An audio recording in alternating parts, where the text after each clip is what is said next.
Hello दोस्तों, आज के इस वीडियो में भारत छोड़ो आंदोलन के बारे में पढ़ेंगे जो 1942 में शुरू हुआ था। तो चलिए स्टार्ट करते हैं। भारत छोड़ो आंदोलन। देखिए, भारत छोड़ो आंदोलन की घोषणा हुआ था 8 अगस्त 1942 में। यह घोषणा हुआ था ग्वालियर टैंक से, जो कि मुंबई में स्थित है। और भारत छोड़ो आंदोलन को ही कहा जाता है वर्धा प्रस्ताव या अगस्त आंदोलन या स्वस्फूर्त आंदोलन। देखिए, इसको वर्धा प्रस्ताव इसलिए कहा जाता है क्योंकि वर्धा में ही 6 जुलाई 1942 को भारत छोड़ो आंदोलन पर चर्चा हुआ था और 14 जुलाई 1942 को भारत छोड़ो आंदोलन का प्रस्ताव पारित हुआ था और इस प्रस्ताव को प्रस्तुत किए थे जवाहरलाल नेहरू। फिर इसको कहा जाता है अगस्त आंदोलन क्योंकि यह आंदोलन अगस्त में ही शुरू हुआ था, जिसके कारण इसे अगस्त आंदोलन कहा जाता है। फिर इसको कहा जाता है स्वस्फूर्त आंदोलन। देखिए, भारत छोड़ो आंदोलन के दौरान कांग्रेस के बड़े नेता गिरफ्तार हो जाने के बाद भी यह आंदोलन स्वतः चलता रहा, बिना नेतृत्व के चलता रहा, जिसके कारण इसे स्वस्फूर्त आंदोलन भी कहा जाता है। उसके बाद देखते हैं भारत छोड़ो आंदोलन के कारण। देखिए, अंग्रेजों के द्वारा लाया गया था अगस्त प्रस्ताव और क्रिप्स मिशन, और इन दोनों की असफलताओं के कारण ही भारत छोड़ो आंदोलन का जन्म हुआ था। फिर देखते हैं भारत छोड़ो आंदोलन का नेतृत्व। देखिए, भारत छोड़ो आंदोलन का नेतृत्व करते हैं महात्मा गांधी, और इसी आंदोलन के दौरान गांधी जी नारा देते हैं करो या मरो।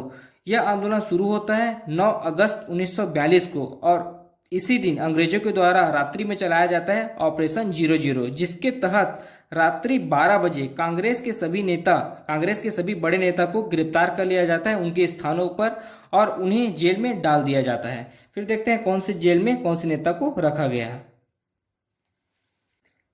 देखिए, आगा खान पैलेस में महात्मा गांधी, कस्तूरबा गांधी, महादेव देसाई और सरोजनी नायडू को रखा गया।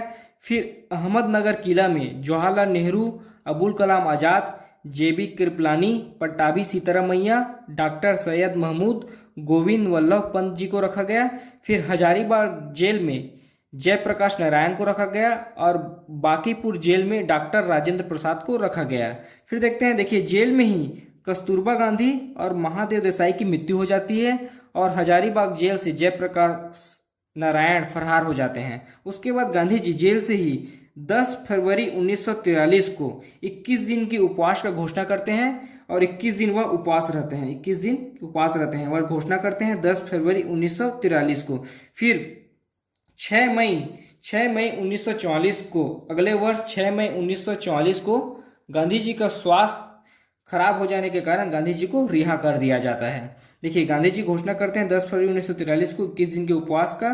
फिर उसके जस्ट अगले साल 6 मई 1944 को गांधी जी के स्वास्थ्य खराब हो जाने के कारण गांधी जी को जेल से रिहा कर दिया जाता है। तो ये थी भारत छोड़ो आंदोलन और उससे संबंधित घटनाएं। अगर अभी तक आपने हमारे चैनल को सब्सक्राइब नहीं किया तो प्लीज चैनल को सब्सक्राइब करें और वीडियो को लाइक शेयर जरूर करें। धन्यवाद।